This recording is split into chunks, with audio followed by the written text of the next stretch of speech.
Another coup attempt foiled after US makes wild accusations against Ibrahim, the Lion of Burkina Faso, roars again.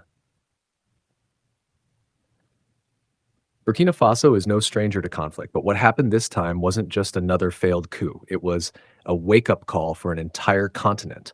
In the eye of the storm stood Captain Ibrahim Traoré, the young, fiercely independent leader who has become a symbol of African pride and resistance. Once again, forces tried to remove him from power. Once again, they failed. And this time the plot came wrapped in foreign fingerprints and thinly veiled threats. The setup. Accusations from afar. Just days before the attempted coup, the United States made headlines with a bold and provocative statement, accusing Traoré of engaging in destabilizing behavior and cozying up to anti-democratic forces. Analysts were stunned. What were these vague accusations based on? No hard evidence, no formal charges, just political smoke. But for those watching closely, the timing was too perfect to ignore. Burkina Faso had just signed new security and trade agreements with non-Western powers, signaling a clear pivot away from traditional Western influence. The country had also doubled down on nationalizing its resources, demanding better deals for its people and rejecting exploitative contracts signed under past regimes. And for some, that was the real threat. The coup that wasn't. Barely 72 hours after the U.S. statement hit global headlines, military sources reported unusual activity in the capital. Small arms caches found near key government buildings, suspicious troop movements in the outskirts, and then silence. That silence was broken by gunfire in the early hours of the morning. A rogue faction within the military attempted to seize control of state institutions, including the presidential palace. But what they didn't expect was that Traoré's loyalists were already waiting. According to insiders, the Burkinabe intelligence service had been tracking the conspirators for weeks. Traoré, cool under pressure, allowed the plot to unfold just enough to expose every link in the chain.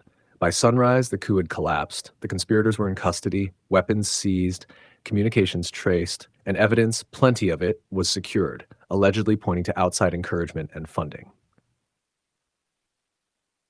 Traoré's fiery response. Later that day, Ibrahim Traoré addressed the nation, not with fear, but with fire. They tried to strike from the shadows, but we fight in the light. These hands will never serve foreign masters. I was not elected by the West, I was chosen by the people. His words echoed across the continent. Africa heard him loud and clear. Traoré didn't just survive the coup, he came out stronger, more unshakable, and more determined than ever.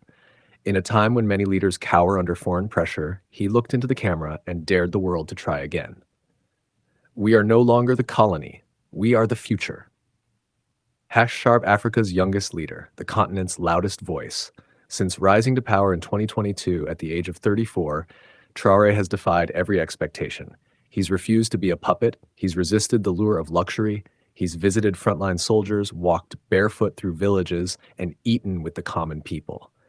Now, after surviving yet another coup attempt, he has become a symbol of defiance, youth leadership, and African sovereignty. But make no mistake, this is not just about Burkina Faso.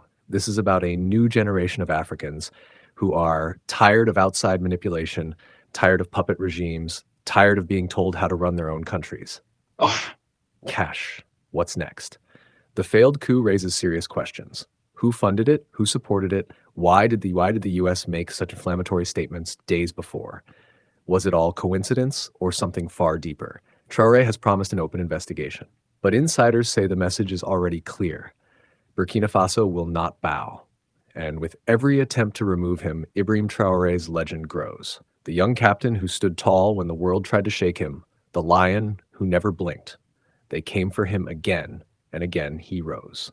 The revolution lives. Africa watches, and Ibrahim Traoré walks forward with the people at his side.